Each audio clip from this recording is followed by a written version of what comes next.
We believe in quality, not quantity. So we don't want to have a huge number.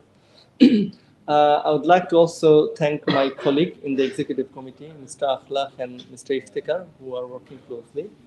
And for last 10, 12 years, we are all together working slowly, contributing whatever we do.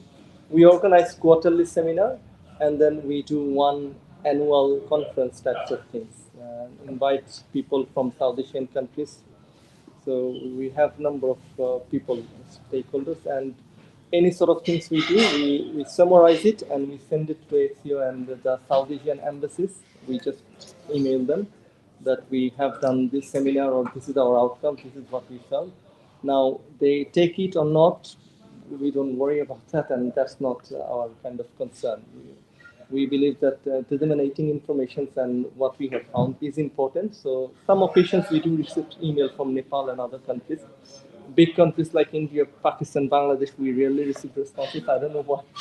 But small countries do appreciate it, and they do get back, and they do suggest us number of occasions that please do engage us, and I'm in touch with them.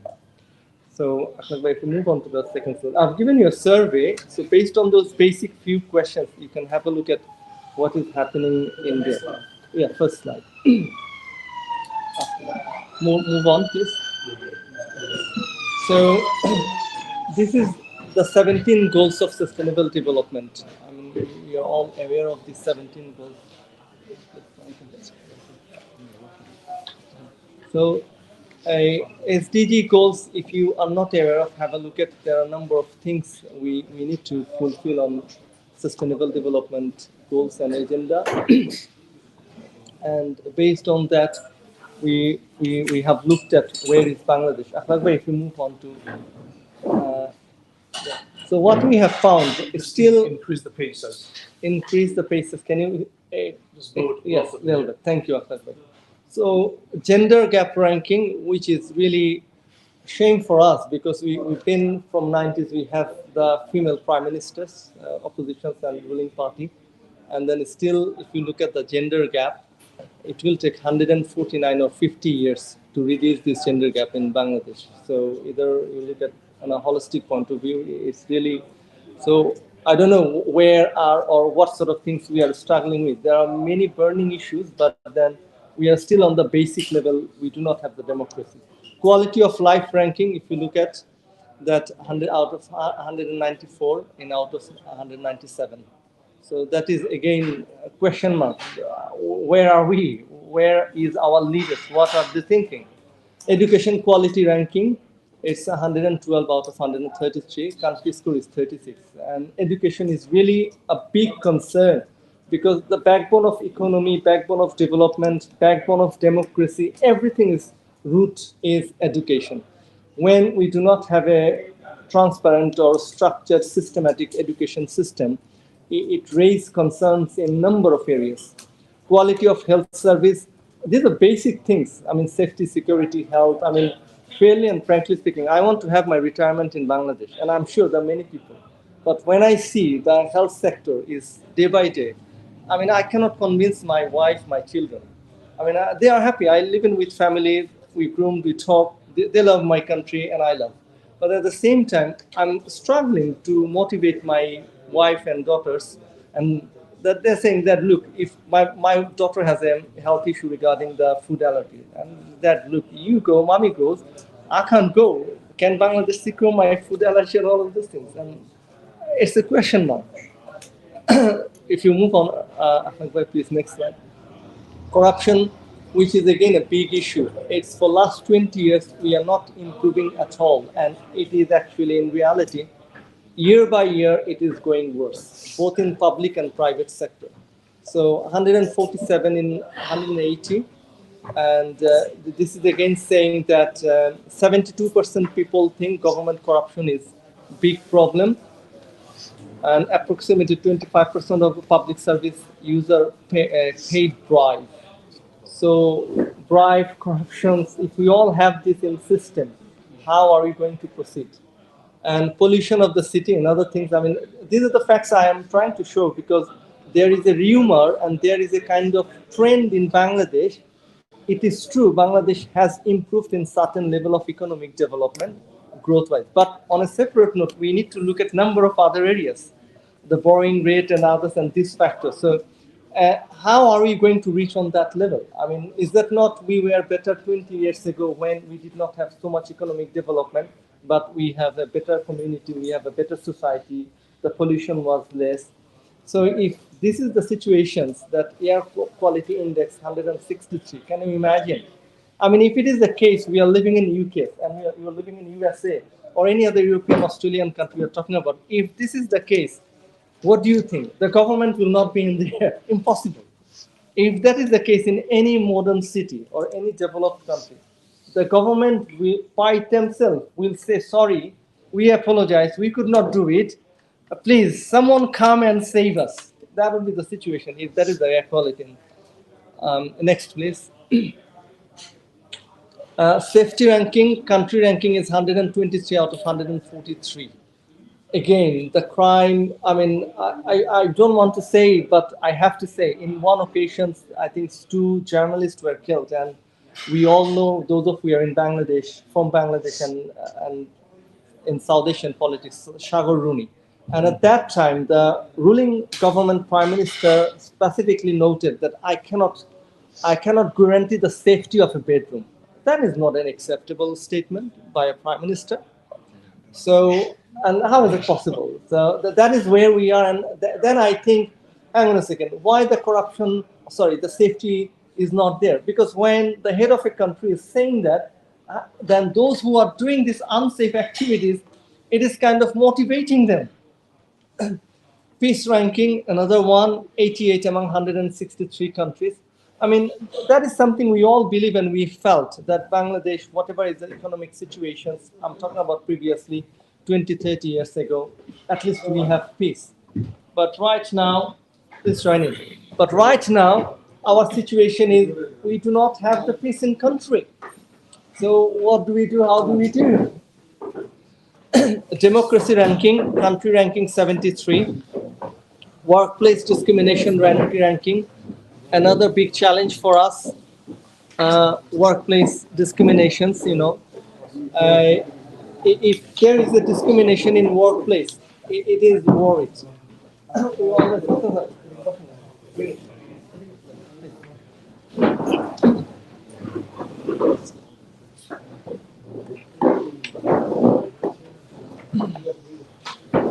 So this is the situation, what we are actually facing. We are just showing some data in terms of sustainable development goal. And this slide, I'm sorry that we are trying to be more environment friendly and print to this small. But if you need that, I can, or we can email them. And I think this is the last slide. Akhlaq bhai, can you go to the next? No, there is one more slide, I think,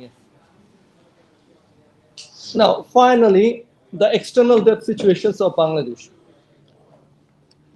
Yes, so the external debt is approximately 100 billion US dollar.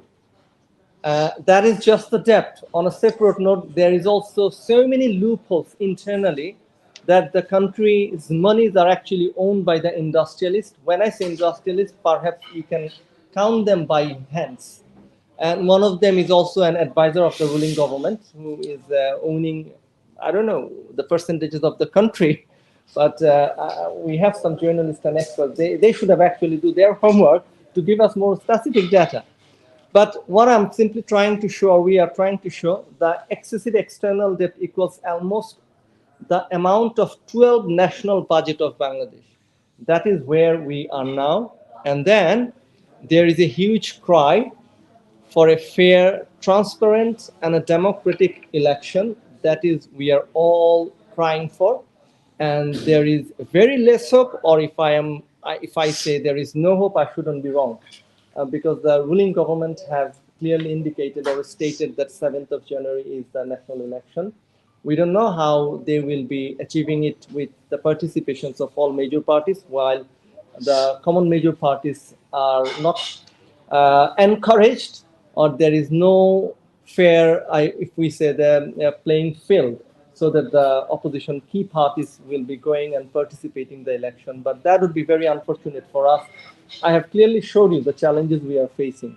And then on top of that, if we have this unfair election, what will happen the next 5 years of Bangladesh. So this is why we have invited very specific. You are all, although we indicated some panel discussions, but you are all expert. We are all looking for from your expertise, ideas, and knowledge and experiences, and then we'll take some notes and we'll communicate and we'll take further actions.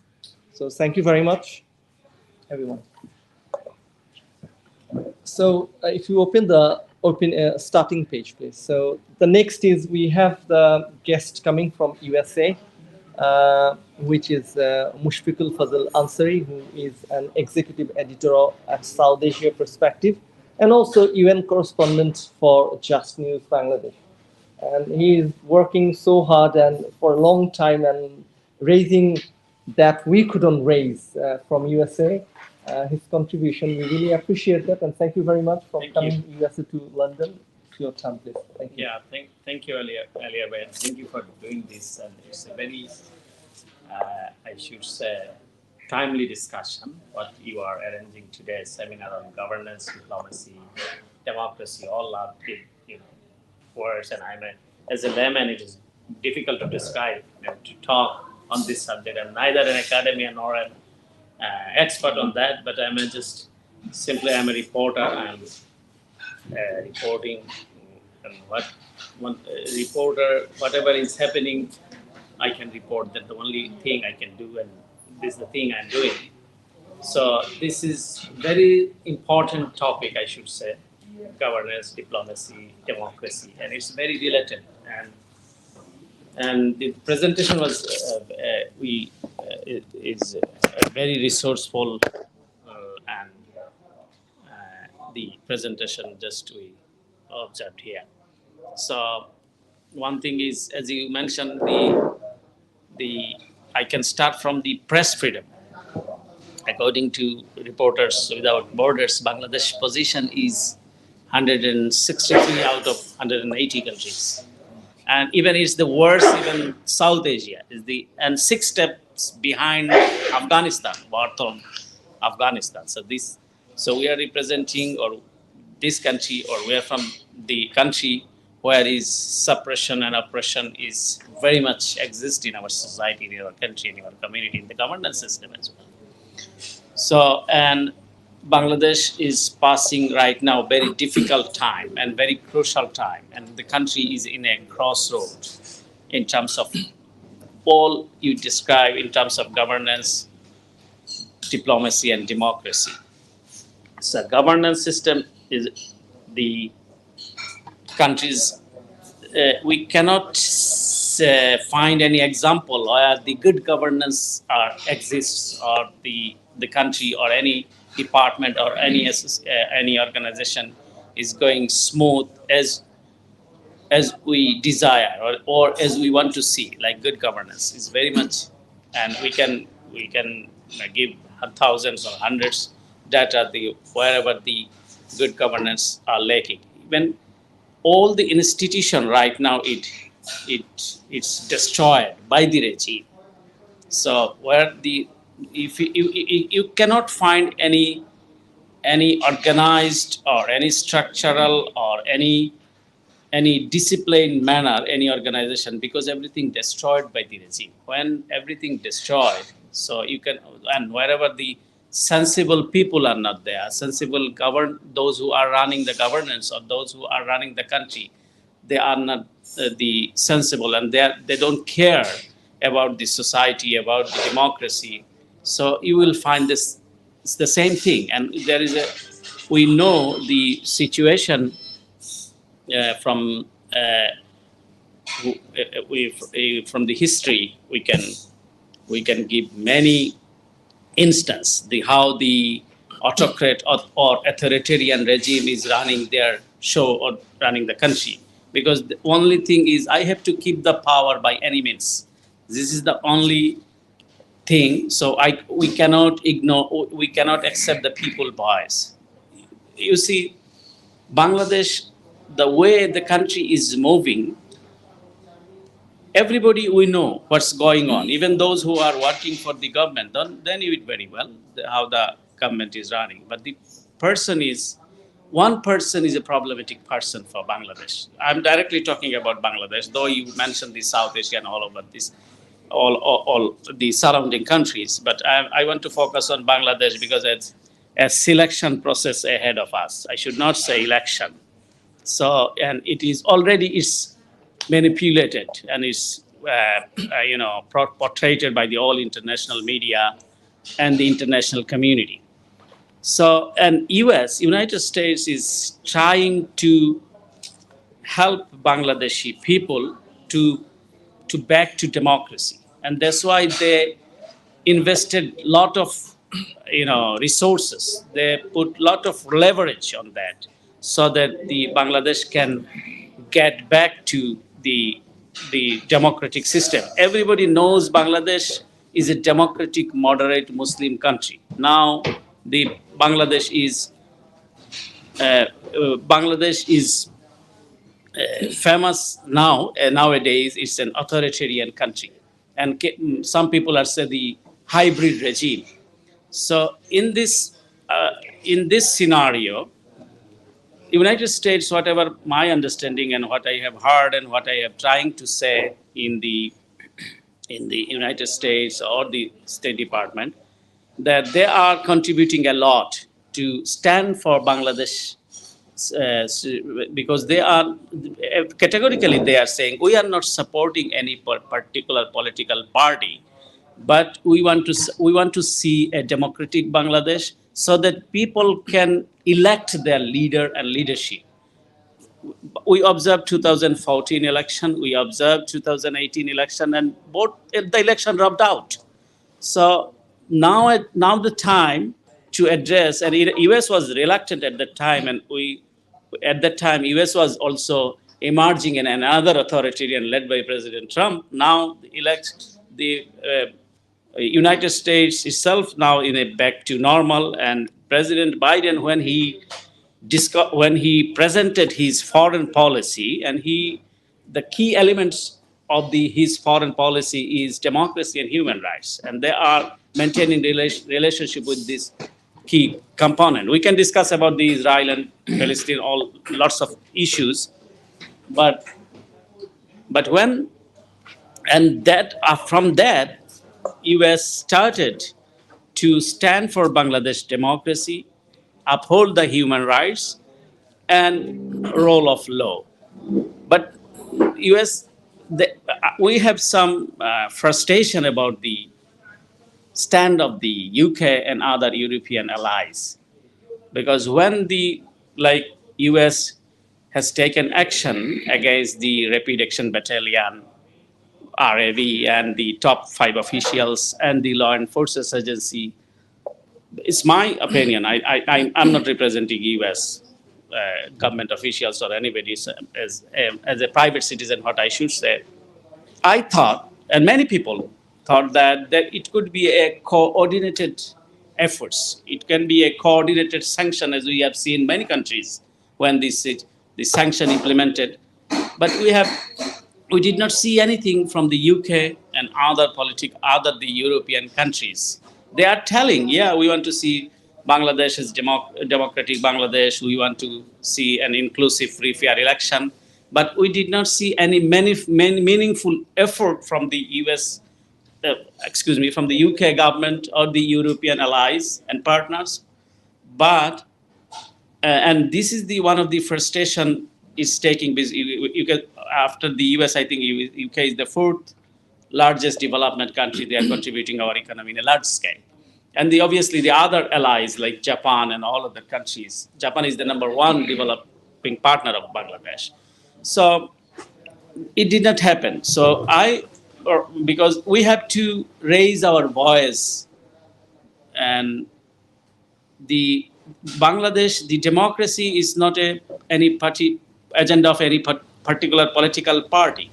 Democracy, human rights, and it's a common problem. And I love a quotation. I always try to quote this quotation from the Martin Luther King: "Injustice anywhere is a threat to justice everywhere." So wherever the injustice prevail or going on, so we have to rescue this, and we have to establish the justice. And Bangladesh, you probably noticed, and all of you here, I think you are closely observing the situation, because it's not that the country is there is everybody is talking about, oh yeah, 2014, yeah, there will be election, let's see what kind of election it can be, and lots of questions. Oh, will there be an election? So first of all, it's a Cambodian style democracy. If I want to say democracy, the Bangladesh is following completely Cambodian style of democracy. In Cambodia, you know very well that everything is there. Press are there, opposition are there, but you have to be a mimer. So press can write anything, but for me, and the opposition, the manipulated opposition. So it's a good example for Bangladesh to follow the Cambodian style. But only thing is, Cambodia does not have any that much stake to the US or UK or other countries. They can survive geopolitically because they are very much dependent on China and all of this. But Bangladesh cannot survive without any support, any cooperation, any link with the US or the European Union. The Bangladesh is US is the largest single destination of our product market. The foreign direct investment is so far I can recall is 18%, and 20% of the the total export is 20%, depending on US, and obviously European is another largest destination for our ready-made garments. So the US is now the number one largest country. The country is sending remittance, and we can say that the backbone of our economy is one of the backbone of our economy, the foreign remittance. So I in this talk, or in this opportunity, I want to highlight, if you can, from the UK and from the European Union, if you can raise this issue to the concerned people, that and the proper scenario, if we can present, obviously the UK they have their own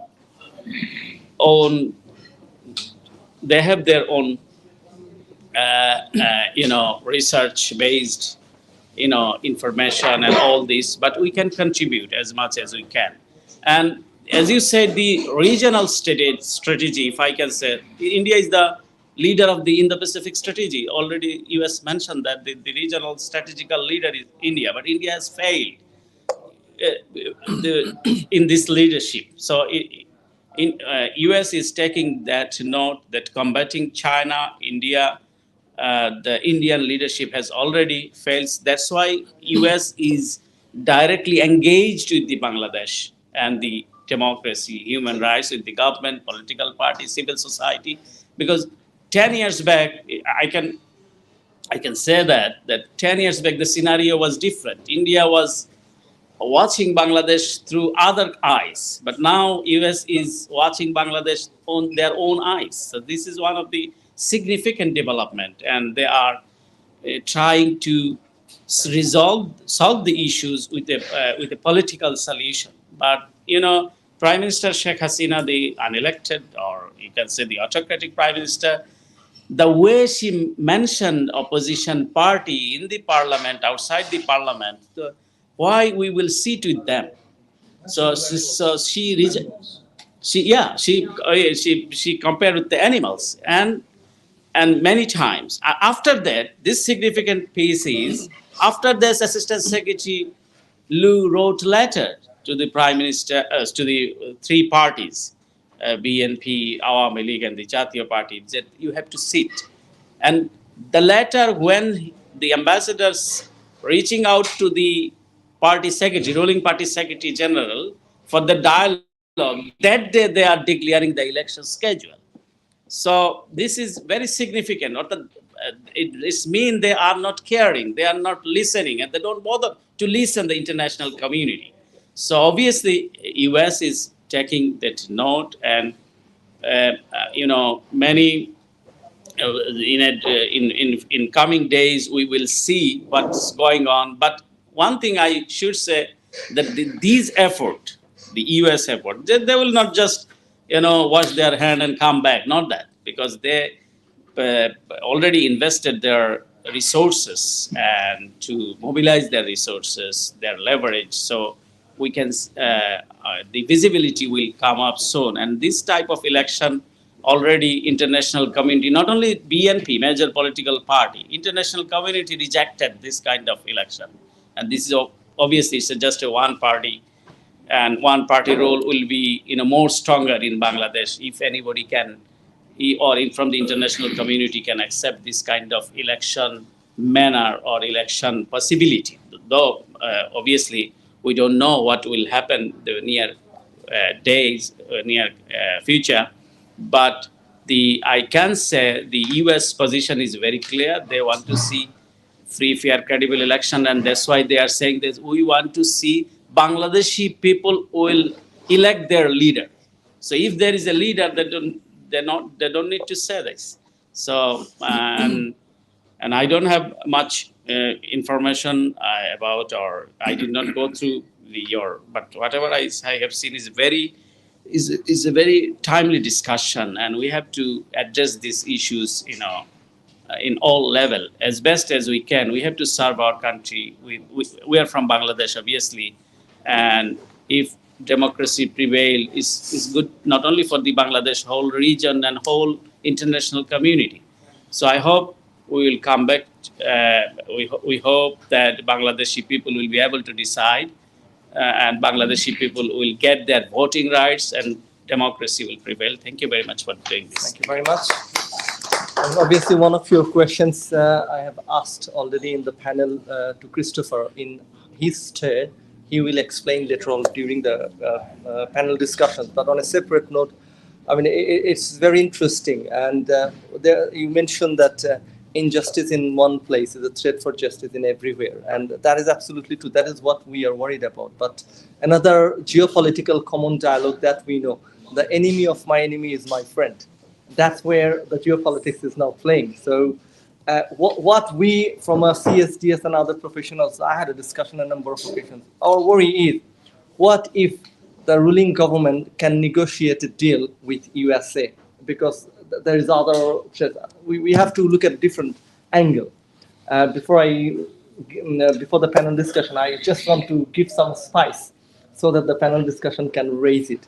The other point is, it is true that we need to take some initiatives, and USA wants this international community. I think it's Friday or Saturday, there was a big gathering in Delhi from the foreign high officials from the international community. I think around 82 delegates, high officials, including ambassadors, sit down, and they all stressed for a fair election in Bangladesh.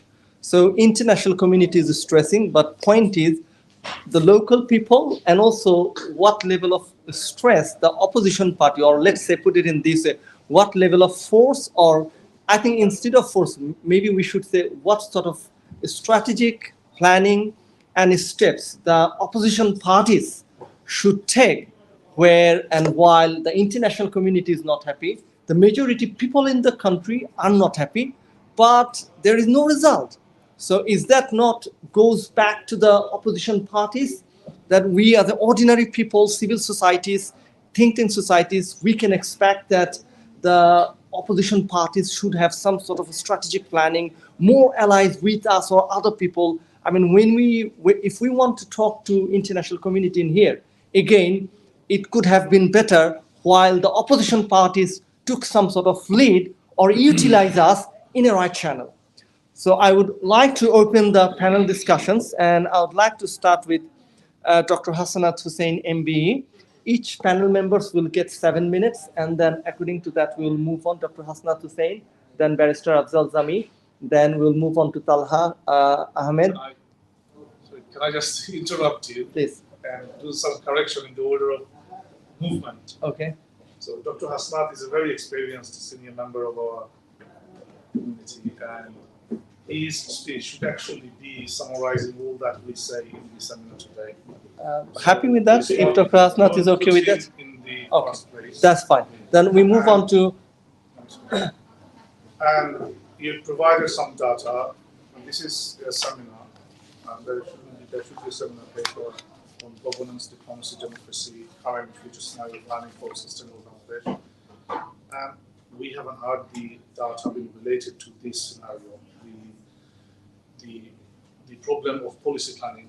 Okay, so what policy, and that's why I propose to put myself in the on top of the parapet to be hanged or to be shot Okay. first. Now, let us know. We are very open Let me- forum. Yeah. So, So- once I finish, I put some structure, and once I finish, that probably focus the efforts of other people, and then as we go along in this. Can I have a look at what you're proposing before you do this? Have you written down anything? Yeah, so just currently just on the topic. So the topic that I've been given on the 7 minutes, I will keep to that. The governance, diplomacy, democracy, current future scenario planning for a sustainable Bangladesh, and that's the overarching theme of the seminar today. And with that, I am, our convener, given the task of saying a few words on the to legal futures, specifically on election commission. So whilst I'm touching on the legal future, I will just touch on the big heading. When you look at the current development of the scenarios in diplomacy, democracy, and governance in Bangladesh and in that region completely, few key things you keep in mind when I invite the conference, the seminar, to keep in mind is that America has passed by the backing of state fund, Burma Act. When America makes a law, they pass it as a money bill. That means the state is ready and willing to spend money on it to implement it. So I don't think that anybody should doubt that there will be a consequence of the act. Then there is for any law, any policy, there is strategic layouts, outlays.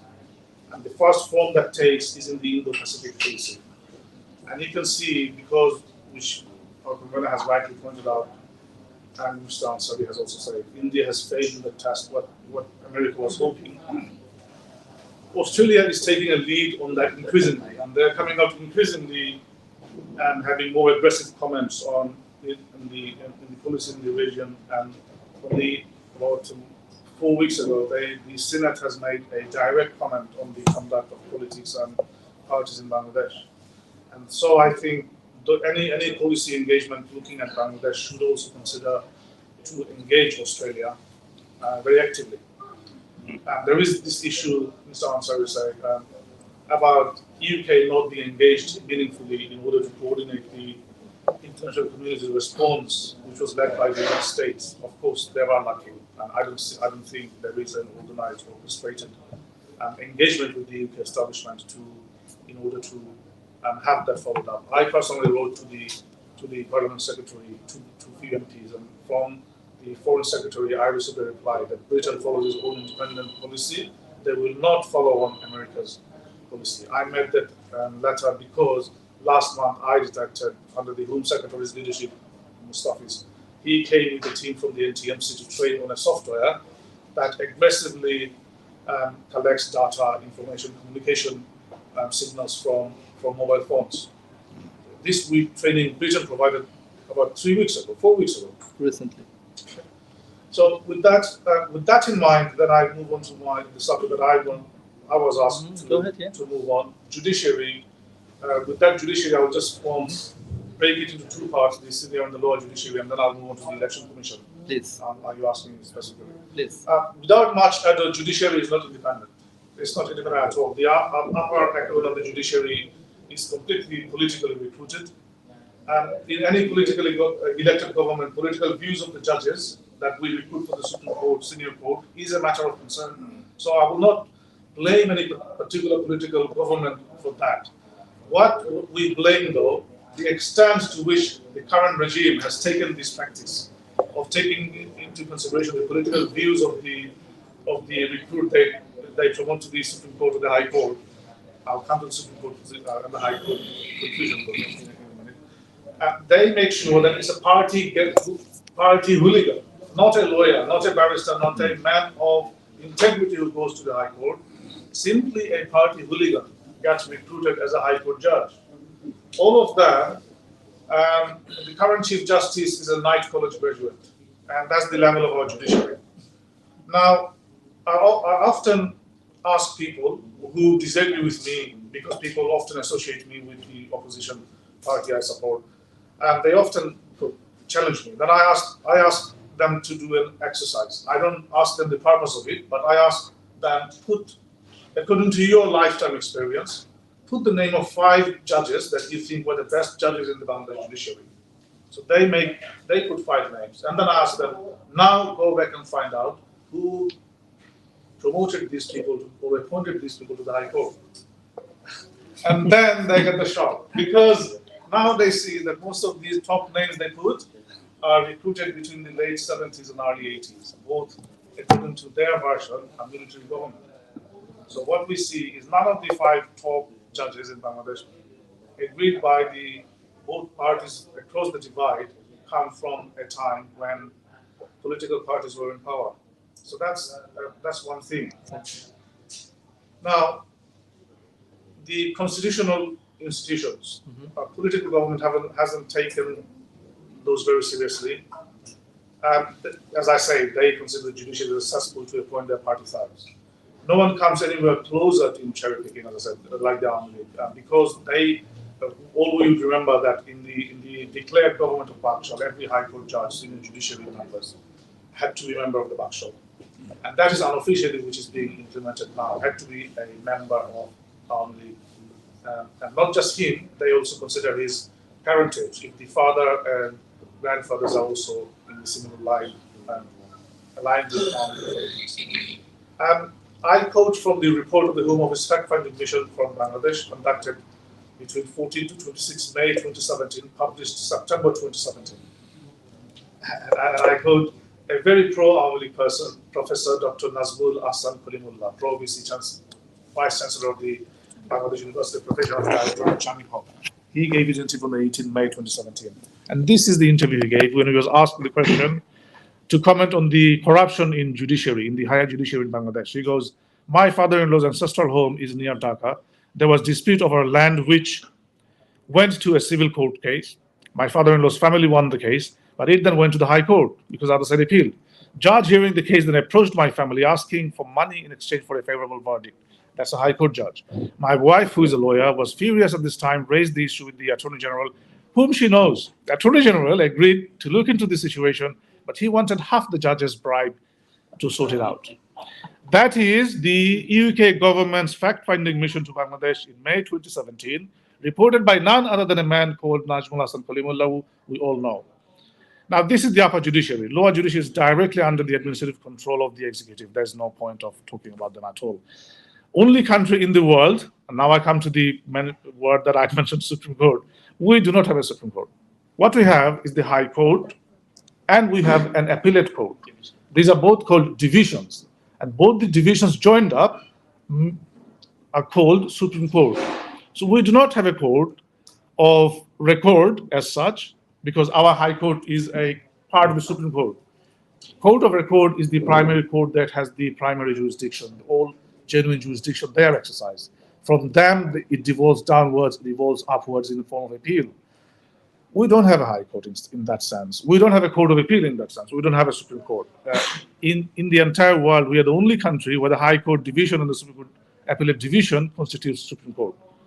And therefore, in a way, we have a conflicting sense of what is called a right of appeal. We technically appeal from the left hand, against the left hand to the right hand, and say that your other hand has made this decision. Can you actually conduct a review? We all know who are trained, basic training in law, review and appeal are not the same. And therefore, our appeal gets the treatment of a review in real world. It's not an appeal, actually, although we call it appeal. And these are the situations where the legal development is headed to. And therefore, with that, and I then come to the last part of the headings, planning a sustainable policy for each particular part of a state. We have lost the state. My uncle, Dr. Hasnat Hussain, has lived his life in the free land during the war, the part which were not occupied, and a very pro-liberation person. the country that they gave us, that country has failed completely. There is no state left in terms of its organization. What we have left is a system of plunder justified in the name of having a state, sustained and maintained by the same people who go to the power, form the government, and make the law that supports their plan of action to plunder the land. It is an arrangement of scorched earth policy by a limited group of people over the last 70 or so years. The institutions which would establish a state, they have never come to full development. Whether it is executive, whether it is judiciary, whether it is the parliament, they haven't developed in that way.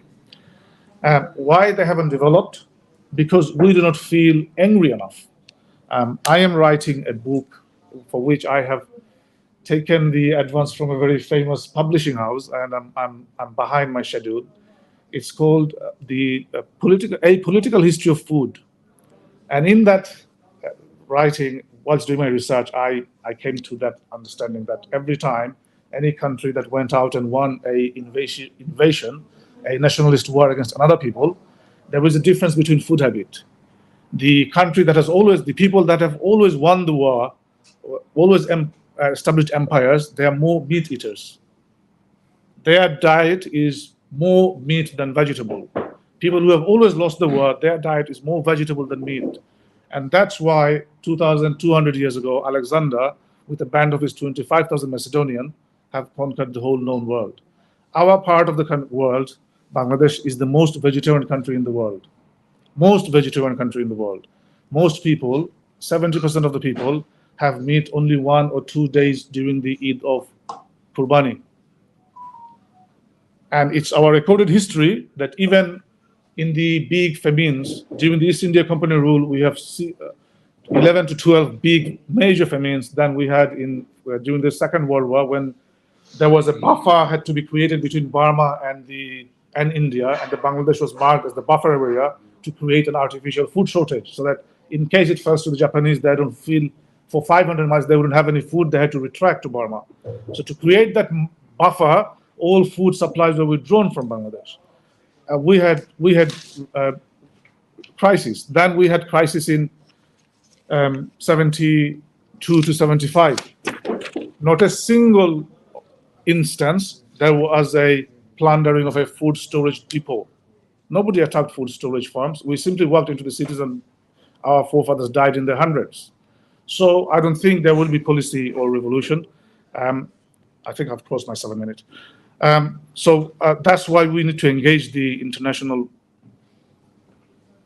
development partners, particularly the US, the largest market of our produce, then of course EU and the UK and the old Commonwealth, because of the English connection.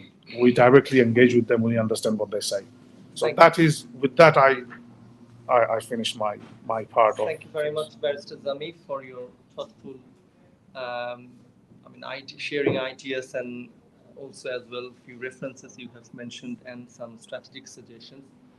We have taken notes. I forgot to indicate, which I mentioned in the beginning, we have a PhD student candidate who is doing a research in terms of governance and Bangladesh development issues. And she's actually taking some notes, and then we'll be reviewing the notes and some of the summaries. We will put it in a nice mannered way, and that is how we will communicate further. So I would like to pass it to now Barrister Talha, who is also a legal expert and broadcaster, lawyer and broadcaster. So please, Barrister Talha. Thank you. Assalamu alaikum, everyone. First of all, really pleased to be here. Not often I join a gathering of people who talk about Bangladesh, so I feel quite privileged that I am in the company of esteemed colleagues who are concerned about well-being of Bangladesh. I've been asked to focus on the diplomacy element. I'm neither a diplomat nor has any diplomatic experience of any kind. But I will try my best to focus on that. But I think you cannot Just really. we have seen you many times in Al Jazeera. Don't forget. Okay. But I suppose as a lawyer, I should be able to communicate diplomatically, but that's as far as it gets. About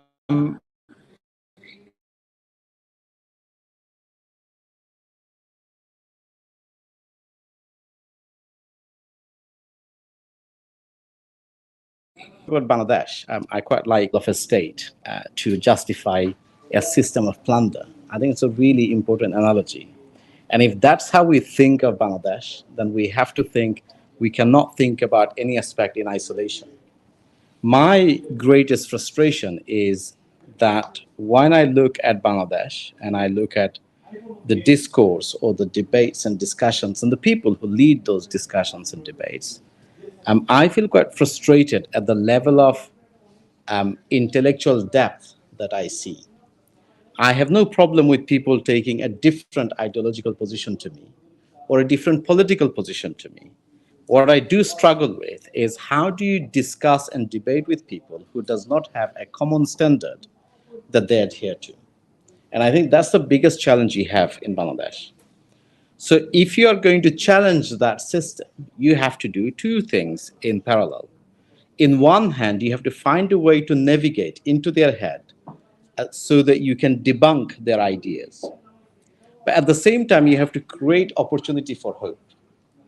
So if we are talking about, for example, judiciary and say, well, it has become a completely dysfunctional and corrupt mechanism to effectively sustain a system of plunder, you have to make that argument. But at the same time, you have to provide an alternative vision as to how and who is going to bring that change and for what. With regret, I have to say that I have not seen that, whether it's in BNP or some of the more ideologically aligned smaller parties. I have not really seen articulation of a positive vision for the progress of Bangladesh, and that frustrates me. And that leads me to the issue that I want to talk about. Although I'm not a diplomat and I'm not a politician and I'm not a lobbyist, but I do know a lot of politicians, especially in this country and in Europe. Many of them have serious misgivings about Bangladesh. I give you one example. A very senior politician said to me once over a lunch, so Talha, when I went to Bangladesh and I saw in every corner I went, people were waiting for Sheikh Hasina, I felt almost like a Mandela moment. This is an English politician with no direct connection to Bangladesh, except that this politician has visited Bangladesh a few times. I was shocked. I mean, this was in 2014.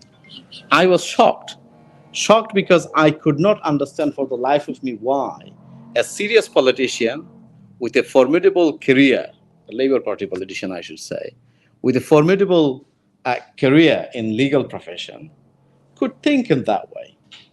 But that then led me to think the level of ignorance that many of our politicians suffer from. And I can name dozens of senior UK politicians who have similar understanding. Optics, what they see. Yeah, but that also leads to the other point, which is that when you are communicating with a politician of any country, it's not good for you to be really sure of your certainty. You have to understand from that person's perspective, the environment they grew up in, the mindset they grew up in, and the way they are experienced in looking at political debates. So if you are saying to a person in this country that, oh my God, that judgment in Bangladesh was so flawed because the judges are corrupt, it will not wash up, because in this country, we are not generally used to thinking that judges can be so hugely corrupt. We know judges can be biased in some way, but we are not conditioned to think that judges are really, really corrupt. It is not to say there aren't corrupt judges. There are, but it is not the norm. So if you're talking about Bangladeshi judiciary in this country, you have to find a way to relate to this country's standard and demonstrate how that judiciary is faulty or flawed. If you don't, people will not understand it. So we have to, if we are to be effective diplomatically, we have to develop a knowledge base, a reference point that is compelling, that is acceptable to the audience that we are trying to communicate, but also that is foresightful and visionary. So if you asked me in 2016, where is UK going? I could predict for you what the response of UK government would have been in Bangladesh for all sorts of reasons. Because one, UK is preoccupied. Just go to the Balkan state and see how they laugh about UK and how UK has become a retreating white elephant, right? So you have to understand that reality. UK politicians will struggle to engage in the way that we want for obvious reasons. We are not the country that we think we are. We're not the power that we think we are. And we have our own preoccupations. And then there are also long entrenched relationships. Long entrenched relationship. Not long ago, a leading politician in UK Parliament said Bangladesh Awami League was a sister party to the UK Labour Party because it champions rule of law, democracy, freedom, and equality. Now, these reflect far deeper level of entrenched relationship that you have to undo over a long period of time. I'm not saying aim at Labour Party or Conservative Party. The point I'm trying to demonstrate is that you've got a long work to do. And if you don't do that hard graft, you won't be able to influence policy. The other point you have to look at is that when we're talking about diplomacy, inevitably we look at the US first and foremost, and then we look at UK, and then probably European Union. And all the other countries are almost forgotten. But Australia, somebody mentioned, is a really interesting player. And there are reasons why Australia would be a useful partner in seeing a flourishing democracy in Bangladesh. Not least because Australia fears most from the rise of China's aggressive geopolitical moves. So Australia has a vested interest to really engage and understand what is going on in Bangladesh for its own interest. New Zealand, to a lesser extent, is also another figure that we need to look at. Indonesia, really, really important. I had some dealing with Indonesian foreign minister during the Rohingya crisis because UK ambassador to Indonesia at the time was a good friend of mine. And so Indonesia has vested interest because of the Rohingya crisis, but also Indonesia is also nervous about China's rise for all sorts of reasons. It doesn't want to be an enemy of China, but at the same time, it is concerned, right? So we have to be more creative. We have to be more searching in our understanding of what the dynamics are and look at where some of those countries are going. The other issue is that we also have to have better understanding of the dynamics at play. So European Union is a powerful figure, is a powerful force in Bangladesh for all sorts of reasons. And historically, we've either tried to engage directly with the Commission or through some of the bigger powers like UK, and now to an extent through Germany and France. But we have seen, for example, the display of French president's visit to Bangladesh. I don't think it should leave anybody in doubt as to where the French policy lies at this moment in time. But the European policy isn't just dictated by France and Germany and the likes. They have significant influence. But there are other smaller countries which are open to be influenced in a positive way, who will have a powerful voice around the European table. So we need to look at. And I'll finish with this thought, that often when we think about diplomacy, we often think in terms of traditional ideological line. I think we need to come out of that. We have to define our strategic interest and engage with people based on those strategic interests. And that means sometimes we might find one ally much more useful than another. But we should not be hesitant in engaging with somebody who in the past we may not have found useful. And the final word, I really will finish in 30 seconds. In Bangladesh's context, Islam is a factor. And unfortunately, none of the Bangladeshi political segments, whether it's the nationalist or the secularist or even the Islamist, if I could use that word, we have not resolved what Islam would look like in the context of political establishment of Bangladesh. If we do not resolve that, we will suffer. Like, for example, BNP now wants to maintain some kind of relationship with Jamaat, but is unwilling to assert that publicly because it fears that US and others may not like it. So we have to reach a settlement of what faith would look like in the context of Bangladesh's politics, and we have to be confident in articulating that position. I'm not advocating there should be a theological state or not a theological state. What I'm saying is we have to go through that transformation or that understanding journey so that we resolve the issue of what level of faith we want to tolerate, we want to see, and be confident in articulating that vision. I hope what I've said facilitates some thinking, but I do apologize not being perhaps much Thank more you very eloquent. much. It was very thoughtful and in-depth analysis, and you have indicated clearly. I think both of you have what you have indicated. It is clear that we need to understand the power and interest matrix, which we call the stakeholder analysis, and we really need to understand those power players and those who have their interest. And perhaps this is the opportunity for us and for the opposition parties for repositioning, rebranding, and reviewing their philosophies and perspective so that they can work more closely with the international community as the world is changing. And your final point adding to that, then we can look into the Gulf countries, how they have recently developed the international relationships and coming out from the US zone and at the same time maintaining those sort of relationship with surrounding and other countries where they have a business interest. So perhaps Bangladesh could play that role, but obviously, as Barrister Zami said, we are actually struggling number of issues in terms of should we say a sovereign country or I don't know, or so much corruption then we are unable to stand and demonstrate where. My theory of political science is sovereignty is a tradable commodity.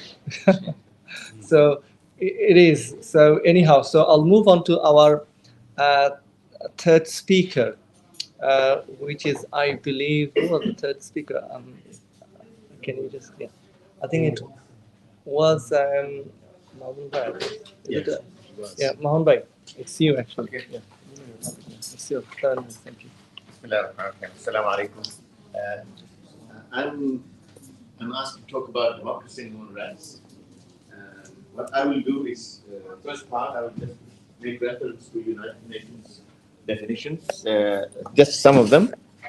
Second part, I want to ask some questions that would apply to Bangladeshi context and see if they stand up to this standard. And third, I have some suggestions about way forward, 3 steps there. So United Nations, very interesting, when I researched on this topic, democracy was not mentioned when in 1945 when United Nations was set up, but it says people, but not democracy. The word was not there.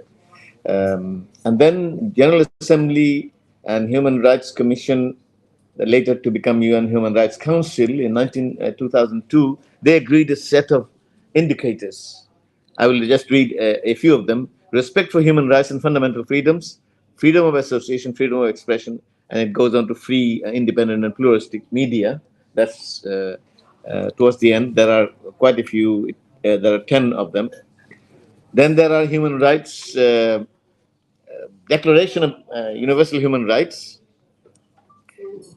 that says the will of the people shall be the basis of the authority of government. That's first article. So all human beings, also it says, all human beings are born free and equal in dignity and rights. They are endowed with reason and conscience and should act towards one another in a spirit of brotherhood. Now, these things are standards. And what's the situation in Bangladesh? I'm just asking some questions rather than answering them. First, are democracy, freedom, and human rights being upheld or ignored or trampled upon? Are the law enforcing agencies impartial in applying the law? Is freedom of expression and association protected and respected? Are the judges free and impartial to give judgment based on law alone?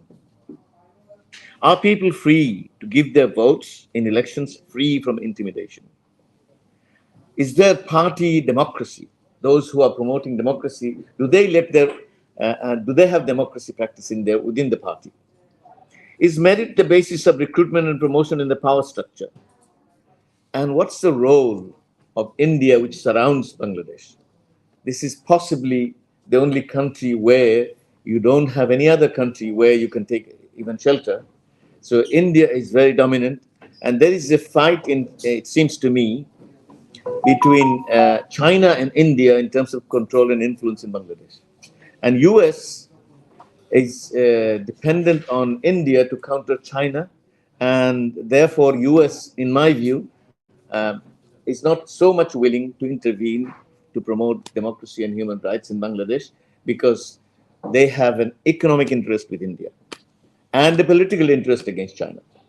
So those are my basic questions. And then I have 3 steps that I think we can consider, but there may be other ideas. First is, do we have structure whereby we can actually promote democracy and human rights in Bangladesh?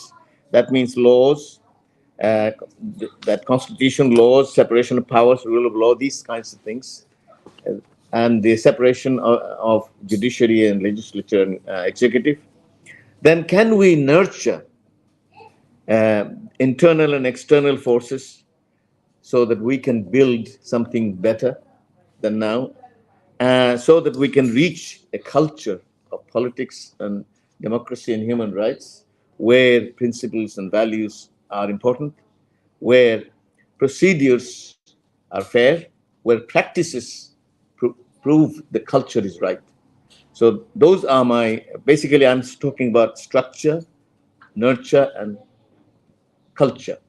Those are the sequence as I see it, as my little contribution. Thank you very much. Very much. Thank you very much for your contributions. I'll move on to, obviously it relates, and this is the strategic questions you have asked, so which we will be exploring after the panel discussions. So if you can take some notes, please, those of you who would like to ask questions or make your own comments. I'll move on to Mr. Ohid Bhai.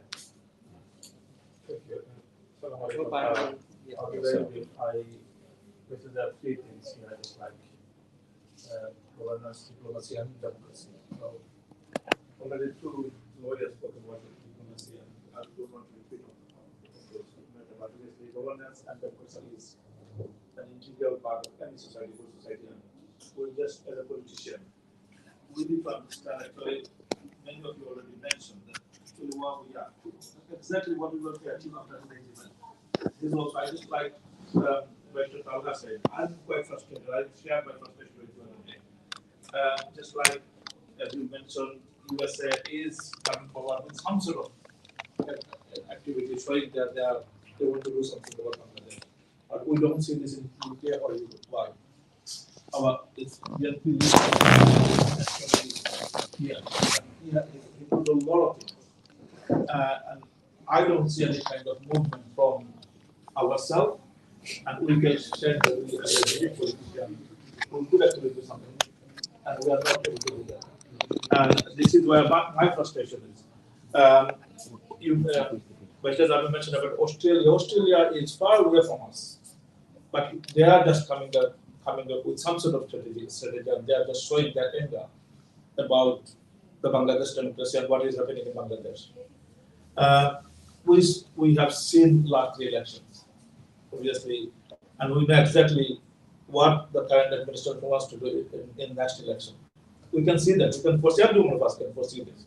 But our hands are very tied. We don't know exactly what we are going to do as a politician, as a nation, what is opposition's actually activities are, what the opposition wants to do. In one election, they want to go to election. Next election, they don't want to go to election. They want to go to election in municipality, but they don't want to go to election in union elections. It's all confusing. And we can see the weaknesses ourselves. I must say, we can see the weakness, but we cannot do much. The leader, obviously, the BNP leader, he came forward. Initially, he was very good, actually. He engaged with professionals. He attended few meetings. I don't know who stopped him doing that. But if he was continuing doing that, last 4 or 5 years, I think he could achieve a lot. But it's not his fault. He's a nice man, as I said before. He's a nice man. He listens to everybody. People who go next to him, they go with a nice shirt, nice dress, and they achieve a lot of things. I don't know what they achieve, but they achieve something. This is why they are there for. But I personally feel like that this is our failure. Hasnat Bhai's failure, my failure, Mohit Bhai's failure, that we could not actually be on the right track. And I don't know how to achieve this, but again, this is a challenge for every one of us. Bashta Talha mentioned about politicians in this country. I went to UN about 6-7 years ago. I'm just sharing my frustration. Mohit Bhai was with me. I went to many offices, and every single office I went to, I saw somebody is talking in our minister. Like they are saying, oh yeah, we can see democracy is not in the right place, we can see people are killing, but at least they are treating poor people. That is their life. You can see that stuff like. So this is how they're convincing Western people. And I could feel at that time that in every table there is an Awami leader sitting there. And they were not born in one day, they were born from the last 15, 16 years ago. How do we dismantle them? That was the challenge. And straight to where we came back with the strategy. Mohit Bhai wasn't there, he's still sitting there. I actually went straight to the person who was top in even who used to write regional speech. We met, we had a tea, we came back with the strategy. We actually sent some sort of information to the leader and sent a message that this is what we need to do. If we do that, probably, if we did that at that time, probably in the last 7-8 years, we could see some sort of difference in Bangladesh policy. We failed to do that. Unfortunately, I don't know. I went to, again, I'm sharing another experience. I went with Mohit Bhai to France. And he was very close. You know, this, we're talking about the France president. He went and said, with Hasina, and obviously, we can see where he's coming from. But the scenario could have been different. If Mohit Bhai was supported, he followed through the meeting. He had initial meeting with the key individual who was very close to the president. But